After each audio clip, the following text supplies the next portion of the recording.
Hey guys, what's up? It's coming for the win. We're back for another edition of Diablo 2 Resurrected. A question that's been asked on the channel quite a bit is how exactly do you go about prepping for Endgame? Well, I'm here to basically show you how.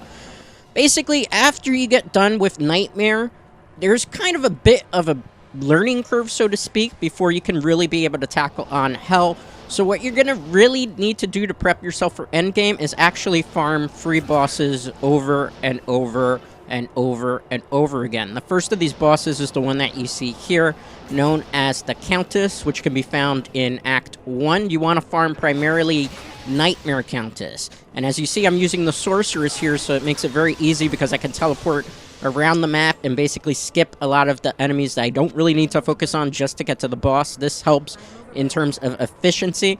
This is why I always recommend for new Diablo 2 players to always start with the Sorceress, because you could use the Sorceress to then farm for your other characters, because obviously there's the shared cachet, and she just has a lot of innate magic find, which makes her perfect for finding things. But the first thing you want to do is you want to farm Countess. Why do you need Countess? Because as you saw here, what she drops a lot of ruins, which could be used for rune words. Primarily with the more magic find that you have, and the harder difficulty that you use for the Countess, you will be getting better ruin words. So I'm using Nightmare because there's a chance that she's going to drop some hells and nerfs, as well as dulls. Obviously, if you were to go into Hell difficulty, although she is very resistant to ice and fire, which makes it difficult if you don't have a good mercenary equipped with you, she starts to drop more so lums and are really rare ruin words. So what you're going to want to do is you just basically want to run a whole bunch of Countess runs. That way you can get some rune words that you're going to need for Spirit, which is one of the best swords and shields that you could use in terms of rune words. You also want to get ruins that can allow you to make call to arms, which certain classes really benefit from. You want to obviously make a Monarch shield, which is also a Spirit version of the shield. You want to also be able to make smoke, which is Nef and Lum.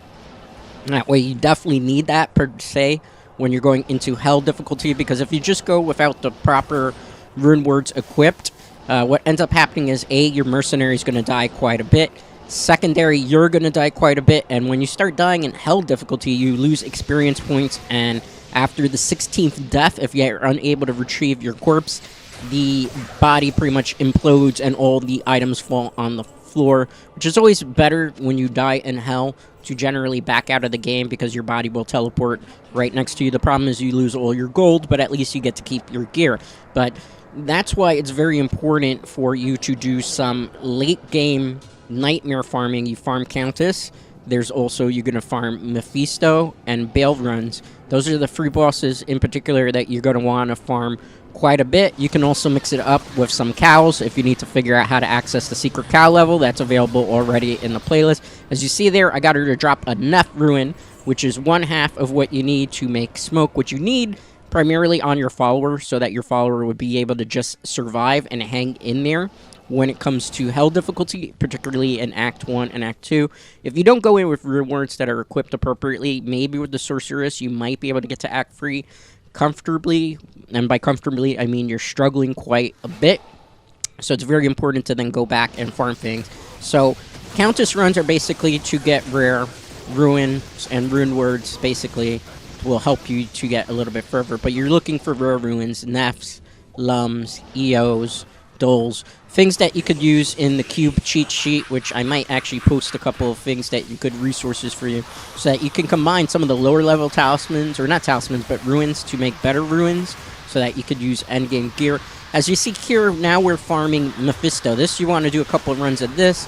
Mephisto not only drops, again, rare ruins, however, he also has potential to drop some unique items that you might be looking for. Particularly, it's better to farm him in Hell difficulty, because that's when he drops some of the Hell exclusive stuff, like Viper Mage and stuff. But you still want to come back in, back out, and you keep going, doing a couple of Mephisto runs, even in a Nightmare, to try to get yourself better gear. Because if you don't have gear with good resistances, just about everything will pretty much one-shot you in Hell difficulty. Subsequently, it kind of works in your benefit to do this farming method, because you won't be able to start comfortably really tackling on the difficulty of Hell until You actually have your character about level 80. Mine right now is level 78, and she was able to get all the way to about Act 3, and now she's starting to see a bit of a pushback, which means that I need to go back and gear myself up. Particularly, I don't have smoke yet for my actual character. I will want to put it in because at that point, magic missile damage is quite a bit. So again, you're going to run Countess. Now you switch over to Mephisto. You do a couple of Mephisto runs. By a couple, I mean you could do it for like an hour or so. And just quick runs. You're just ignoring the low-level enemies, getting straight to the boss with the Sorceress. You fire off a couple of Frozen Orb. And most of the times you won't have to necessarily resurrect your follower, but there are times where you probably die. Case in point here, you'll probably die, but it's okay. I have a lot of gold on me right now. Another benefit of farming in Nightmare mode is if you see yourself running very low on gold, case in point here, you saw now he dropped a rare Death Mask. He also dropped a legendary, I think it was an axe. The more runs that you do this, the more yellow, and even sometimes primarily those special brownish word ones will drop, which are very rare weapons, and you can actually get them. So it's more unique, chance to get higher unique. And last but not least, what you want to do after you do a couple of Mephisto runs as well is you're going to want to farm Bale. Now, Bale has pretty much free uses as to why people do a lot of Bale runs. Primarily on Hell is the best, but if you're just trying to attack on Hell, do a whole bunch of Nightmare Bales. First thing that Bale's used for is to get you a lot of XP, because obviously in Nightmare difficulty, it is an easy place to farm, and it gives you a lot of experience points, and it's a good thing that you can hit for a couple of reasons. So you get a lot of experience points here, but you also have a chance that when you kill Mephisto that he will drop really rare Ruin Words, depending if your Magic Find is very high up there, which is why I say it's always important to put a lot of Magic Find on your character, particularly your Sorceress, which can help you to get extra ruins that you use for Ruin Words for classes as well. Again, this is why I couldn't stress enough in the beginner guide why I started with a Sorceress, so that I gave you a good foundation, because she will help you make another character and other characters as well, and you won't have to spend as much time farming with them to get the rare ruins and Ruin Words that you will need to progress in Hell difficulty. So you get experience, you get Ruin Words, and on top of that, just like Mephisto, Bale has a high potential of dropping a lot of unique and rare weapons and armor and so on and so forth. The higher the difficulty, the better the stuff that you're going to see start dropping. Obviously, if you're not able to handle Bale, because you would have to probably be around level 90 to 100 to be able to handle him successfully in Hell, I would recommend then just farming him in Nightmare. Get a lot of XP. This is how you're prepping yourself for Endgame. Endgame in Diablo 3, or not Diablo 3, excuse me, Diablo 2 Resurrect, is basically you're just going to be farming the same bosses over and over again in Hell difficulty. You're going to be doing tons of Bale runs, you're going to be doing tons of Countess run, you're going to be doing Mephisto run, and if you need particular, like, charms, and you don't see a lot of charms you're dropping, you can fight Andriel a couple of times as well. But primarily, it's Countess, Mephisto, and Bale. And you basically are doing those runs. There are also Uber bosses, which you unlock by basically killing these bosses that you see here on screen. And they sometimes have ability to drop a key, and then use the key in a special area to unlock Uber bosses, which are like souped-up versions of Diablo, Bale, and a couple of bosses that are in the game. So it actually is in your benefit to run these things even in Hell difficulty as well.